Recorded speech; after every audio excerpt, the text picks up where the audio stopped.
রোজ রোজ সকালবেলায় উঠে একই কাজ কার ভালো লাগে বলো তো করতে? সেই ঘুম থেকে ওঠো আর তারপর থেকে কাজ কিন্তু স্টার্টিং হয়ে যায়।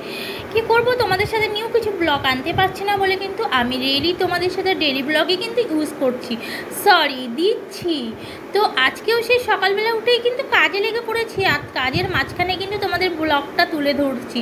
পুরো ব্লগটা থাকো আর লাস্টের দিকে কিন্তু বুঝতে পারিনি এত সুন্দর হবে, তাহলে সকালের শ্যুট হয়তো তোমাদের দিতাম না না তাই বললে কি হবে, সব কিছু নিয়ে আমার লাইফ, তো আমি তোমাদের লাইফ কেন শেয়ার করব না। এর জন্য সকালবেলা উঠে আগে বিছানা গুছিয়ে ডাইরেক্ট কিন্তু দেখো পোছা মারতে চলে এসেছি।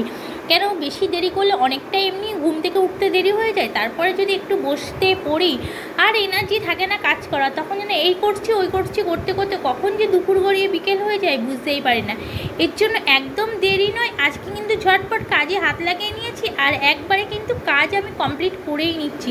তোমাদের সাথে পুরো ভিডিওটাই শেয়ার করব, তো তোমরা সাথে থাকো অবশ্যই, কিন্তু ভিডিওটা স্কিপ করবে না, স্কিপ না করে পুরো ভিডিওটা দেখো। ভিডিওটা আজকে খুব ভালো আছে এটা আমি তোমাদেরকে বলতে পারি, এরপরে জানি না। আর যদি ভালো না থাকে অবশ্যই কমেন্ট করে বলে আশা করছি তোমাদেরটা ভিডিওটা আজকে খুবই ভালো লাগবে, তোমাদের মনের মতন ভিডিও আজকে এনেছি।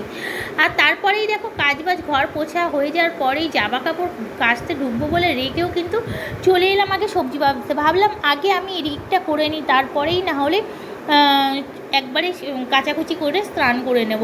এই জন্য আগে চলে এলাম সবজি বাছতে। আর কালকে নিয়ে চলে এসেছিলাম সজনের ডাঁটা, অনেক দিন হয়ে গেছে সজনের ডাঁটা খাওয়া হয় না, আর কালকে দেখে আর লোভ সামলাতে পারলাম না, নিয়ে চলে এলাম সজনের ডাঁটা। আর কত নিয়ে এসেছি দেখো, আর এই চাকুতে ছাড়াতে কিন্তু অনেকটা টাইম লাগে, তার জন্য আমি চাকুতে একটু একটু করে ধরে আর বেশিরভাগটা নোকে করেই ছাড়িয়ে নিচ্ছি। কি করব, অনেক টাইম লাগছে, অনেক ডাঁটা আছে, এত ডাঁটা কিন্তু করতে পারবো না, অল্প করেই কিন্তু বানিয়ে ফেলছি। আর তারপরে এখনও রান্না আমি কিছুই চাপিনি, কাটা বাছার পরে আবার রান্নার দিকে যাব, রান্না করার আছে, অন্যান্য কাজগুলো কিন্তু এখনও বাকি আছে।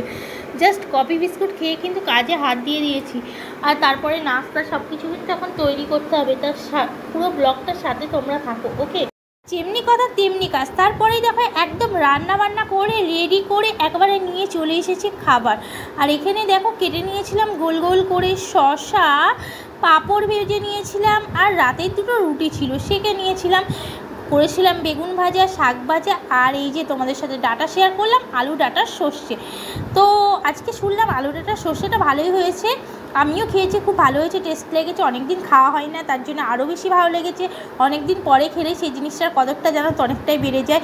আর যারা যারা খাওয়া দাওয়া করনি এখনও পর্যন্ত সবাইকে বলছি চলে এসো। আমি কিন্তু এখনও স্নান টান করিনি, কাচাকুচি করিনি, রান্না করে ডাইরেক্ট খেতে বসে গেছি, কেন এত খিদে পেয়ে গেছিলো তোমাদেরকে কী বলবো। আমি যেন খাবার দিকে আর লোভ সামলাতেই পারছিলাম না, আগেই বসে গেছিলাম। আর এই দেখো সাথে দুটো লঙ্কাও নিয়ে নিয়েছি যাতে পুরো খাবারটা আমি খেতে পারি, এই পুরো খাবারটা কিন্তু আমার, আজকে কিন্তু এটা পুরোটাই আমি খাবো। আর তোমরা দেখতে থাকো, আমি পুরো খাবারটা খাবো, যতটা ভাত তরকারি যা যা আছে এখানে সব কিছু কিন্তু আমি খাবো।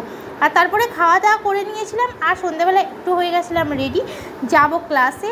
আর কেমন লাগছে আমাকে তোমরা কমেন্ট করে জানিও। আর এই যে চলে যাচ্ছি, আজকে আছে বার্থডে, তোমাদেরকে বার্থডে গার্লের সাথে পরিচয় করাচ্ছি, ওকে।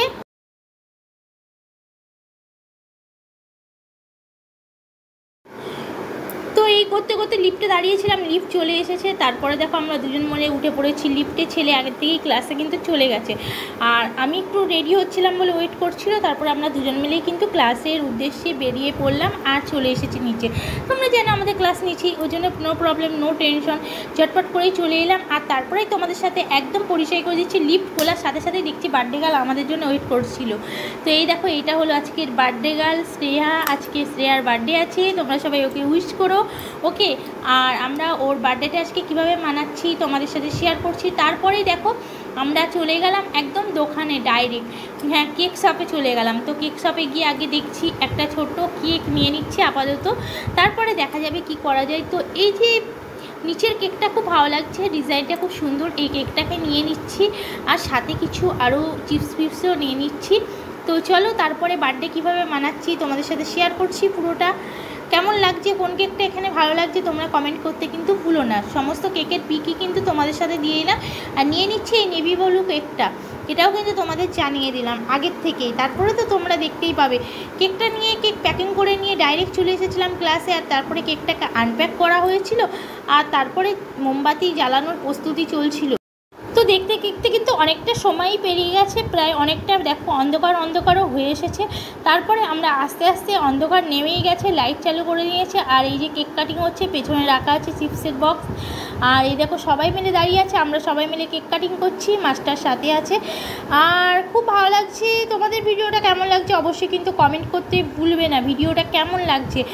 আর লাইক সাবস্ক্রাইব কিন্তু তোমরা করছো না, লাইক সাবস্ক্রাইব প্লিজ করে দিও। কেউ যদি নিউ দেখে থাকো অবশ্যই চ্যানেলটাকে সাবস্ক্রাইব করে দিও। আর ভিডিওটা কেমন লাগলো আজকের কমেন্ট করতে ভুলবে না, আমিও আছি। তারপরে সবাই দেখো একে একে শ্রেয়াকে কেক খাইয়ে দিচ্ছে, আর যে যার মতন ফটোশ্যুট চলছে। তো ফটোশ্যুট না করলে হয়, বার্থডেতে ফটোশ্যুটটা মেন বলো, এখনকার সব কিছুতে ফটোশ্যুট মেন, বার্থডে বলে না। তো ফটোশ্যুটটা চলছে আর আমরাও একটু করে নিলাম। তারপরে আবার আসছি নেক্সট ভিডিও নিয়ে, ততক্ষণের জন্য সবাই ভালো থেকো, সুস্থ থেকো, bye bye friend, love you.